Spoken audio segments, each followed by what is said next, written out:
Hey, Raquel, let's take a look at an important lesson involving intercepts.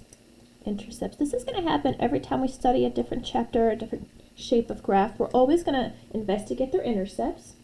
And intercepts are points. Let's go ahead and triple underline that.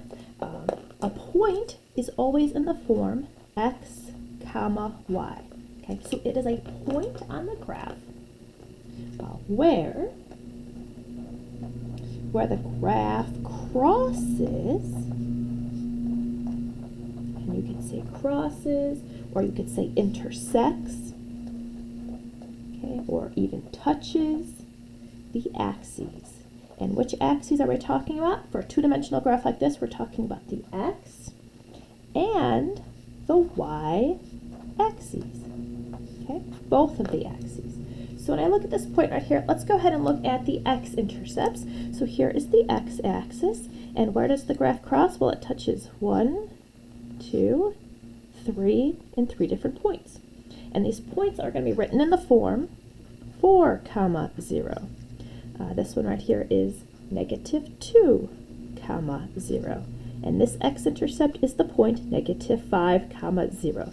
You have to write it in point form with some parentheses. Okay, there's also one more intercept we didn't talk about, and that would be the one touching the y-axis. And the point right here is 0, -40. Okay, so you can see that you're starting to notice some things here. How do you find an x-intercept? I'm going to color code this for you. Okay, so when you're looking at the x-intercepts, I hope you noticed something. Okay, all of the points have y values that are zeroed out. You don't go up or down, you stay on that x-axis. Okay, so how do you find an x-intercept? Well, you let the y value equal 0, okay, and then you solve for the x value. And the x value is the x-intercept. So your answer is going to be a number, 0. Okay, the x-intercept is going to have a value in the x place.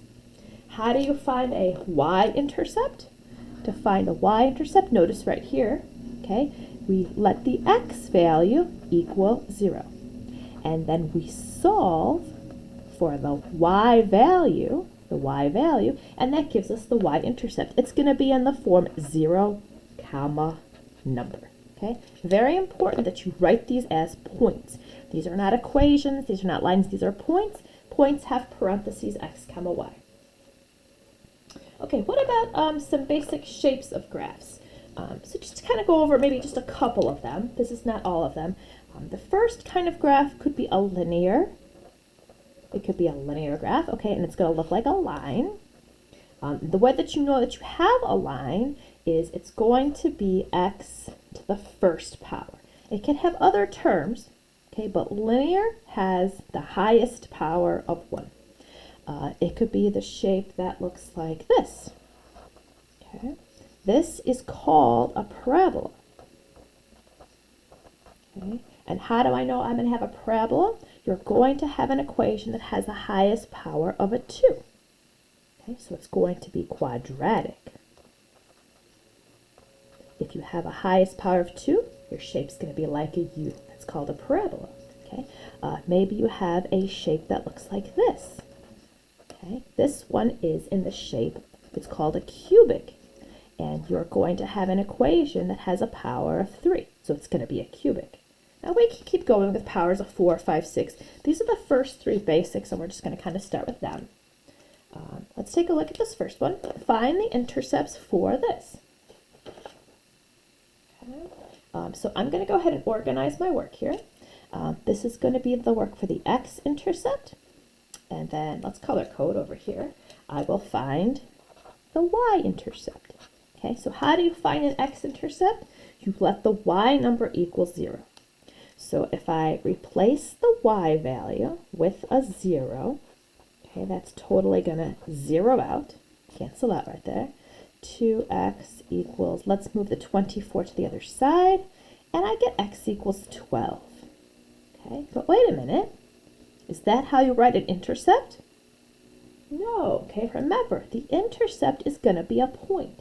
Okay, so the x-intercept is 12, comma, 0. You have to write your intercepts as points. How do you find the y-intercept?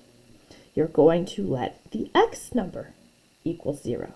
Okay, 2 times 0. Some people just don't even write that. It cancels out. And then we have positive 3y minus 24 equals 0. Move the 24 over, divide by 3. Okay, and so what is the y-intercept here? You can't say y equals 8. That's a line. I need to say 0, comma 8. Remember, the y-intercept is going to have a number in the y spot. So that's how you would find intercepts if I give you an equation. Okay, I could also ask you to study a graph and find the intercepts. Let's also go ahead and be organized here. So let's go ahead and find the x-intercepts first, make a list of them, okay, and then we'll find the y-intercepts. So looking along the x-axis, I see 1, 2, I see 3 of them. 1, 2, 3, comma 0. Negative 1, 2, 3, comma 0. 3, 4, 5, 6, negative 7, comma 0. Okay, and how about the y-intercept? The y-intercept right here is 0, comma 1, 2, 3. 0, comma negative 3. Okay, what kind of shape is this graph? What's this called? Well, this is a cubic. Yeah, it's a cubic. Okay, up, down, up. Notice here that equations and graphs, they can have many x-intercepts. Okay, so for x-intercepts, your graph can have many of them. You can have many x-intercepts. Okay, but what about the y-axis? Okay, you can only touch once. Okay, functions can only have one y-intercept. You can only have one. Okay, it wouldn't be a function, would not pass the vertical line test. Okay, let's keep going, talking about intercepts. On the next page here, we have an equation. Okay, and this one's a little fancier. This one's actually a rational equation. Okay, so it's not going to be a line or a cubic. It's got a numerator and a denominator, but the process is going to be the same. Okay, remember, intercepts are points. Okay, intercepts are points. I'm going to organize my work. I'm going to find the x-intercept, and then I'll find the y-intercept. Okay, the way that I find an x-intercept is you let the y number equal 0 to find the x-intercept. So I'm going to put 0 in for the y. And now we have this fraction here.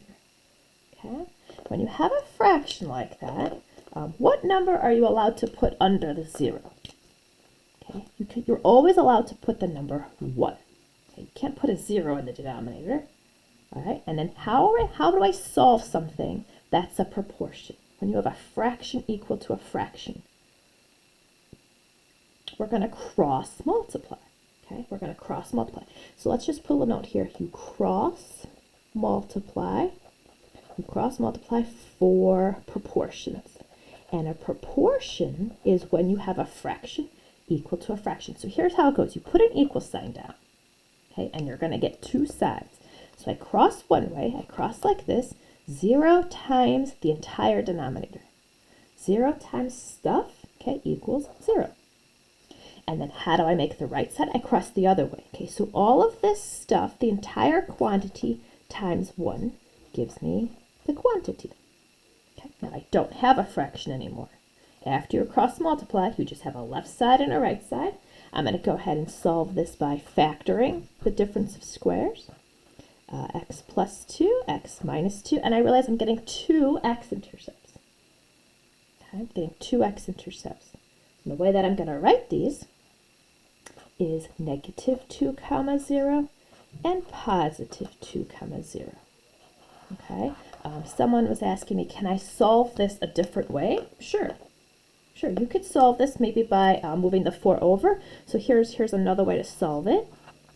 Can you add the 4 to the other side? Sure.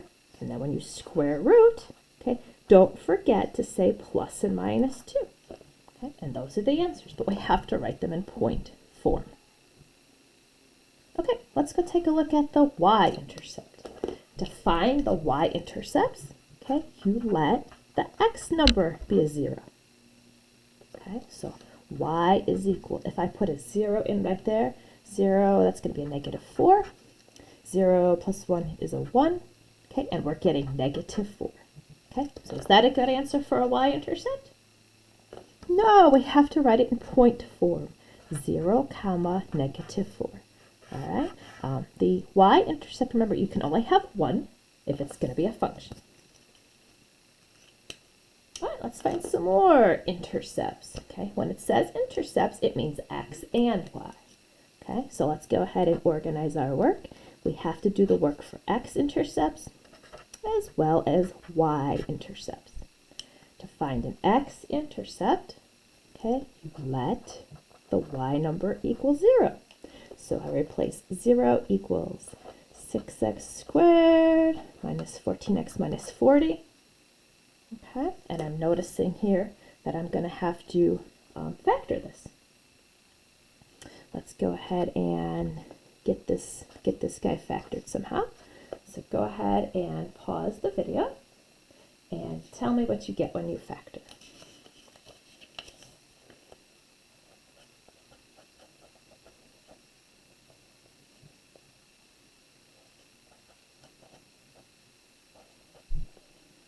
Okay, so if you did a guess and check technique, or if you did an MA table, we're going to have 3x and a 2x to make 6x squared. Okay, we're going to have a 5 times an 8 to make a 40. And to make a -14, we're going to have a negative on the 8 and a positive right here. Okay, and then if you did guess and check, 6x squared minus 24x plus 10, that does make the middles, and the lasts work. Okay, now using the zero product property, 3x plus 5 is equal to 0, or 2x minus 8 equals 0. So x is equal to -5/3, and x is equal to 8 divided by 2 is a 4. Okay, are those good answers for X intercepts? No, remember we have to write them as points. Intercepts are points. So we have -5/3, comma 0, and we have 4, comma 0 for the X intercept. Okay, looking at this original quadratic, you also could have factored out a 2. Okay, so if you did that, if you factored out a 2 originally right here, 3x squared minus 7x minus 20, you also could have factored with that. Okay, so the 2 would have came out. The factoring maybe would have been a little bit easier. Okay, we've got 3x and x. Okay, so the 2 is essentially coming out of here. We would have had plus 5 and minus 4. Okay, and those would have given us the same solutions here. The 2 is not an x. Okay, so that's not an x. We have our two X intercepts. If you can factor a number out, it'll make your factoring a little easier. Okay, but you're going to get the same answer either way, with big numbers or with small numbers. Okay, Y-intercept is a lot more fun. Okay, people like this one better. This is where you let the x number equal 0. So y equals 6 times 0 is 0. 14 times 0 is 0. And all we have left is -40. Okay, don't forget to put this in point form though. 0, comma, -40. Okay. All right, last one. To find the X intercepts. We're going to go ahead and factor this. So let's find the X intercepts first by letting y equal 0. Oh, we've got a quartic here, a power of 4. Okay, so we're going to go ahead and factor this. If you'd like to do an MA table, 1 times -4, let's just maybe go through MA table. We get -4, -3. Okay, so what numbers multiply to give you a 4? Is it 2 times 2, or is it 1 times 4? I think 1 and 4 with a negative on the 4, right? Okay, now when you do this, okay, and you split the middles, let's just maybe put a little red star right here. A little red star. Okay. So we're going to keep the first term, and we're going to keep the last term. Now, how do the middles split? 1 and -4. Okay, but we have 1, and these are x squareds for the middles. And then -4x squareds. Do those x squareds combine to make -3x squared? And they do. Okay, so you have to be careful with middles that are squareds. Your middles are squareds. We're going to continue factoring like normal. From the first two, let's take out x squared, and that leaves us with x squared plus 1. From the second group, let's take out -4. If it starts with a negative, take out a negative, leaving us with x squared plus 1, and it's working. Okay, so we have the leftovers, and we have the matches. The leftovers are the things that you took out, x squared minus 4, and the duplicates are x squared plus 1. So do you see what we just did right here? A squared times a squared would make a fourth. We split up the fourth into 2. Okay, remember, you also could have done that trick if the leading coefficient starts with 1. Remember how you can use these numbers to skip to the end? Just make sure that these say x squared. Okay, now is this factoring complete, or can we go further? Since this is a difference of squares, we're going to factor him further. Okay, so I'm going to factor this binomial into x plus 2, x minus 2. Okay, can this quantity factor further? No, because he's a plus sign. X squared plus 1. Okay, so we're getting our x-intercepts here.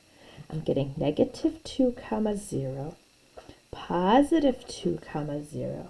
And what about this quantity? Can he factor? No, he can't factor. He can't give us any x-intercepts. What if I try solving him by hand? What if I say x squared plus 1 equals 0, and then I move the -1 over? Okay, can I square root? And what happens when you square root a negative? Oh, you can't, right? So it's not working by square rooting. It's not working by factoring. He does not give us any x-intercepts. This graph only touches the x-axis in 2 places. Okay, the only one left is the y-intercept. The y-intercept, and this one's always a little easier. Okay, you're going to let the x value equal 0, so 0 out all the x's. So 0 to the 4th power is 0, minus 3 times 0, so all we have left is -4. 0, comma, -4. Okay, and I hope this helps you understand intercepts. Thanks, guys.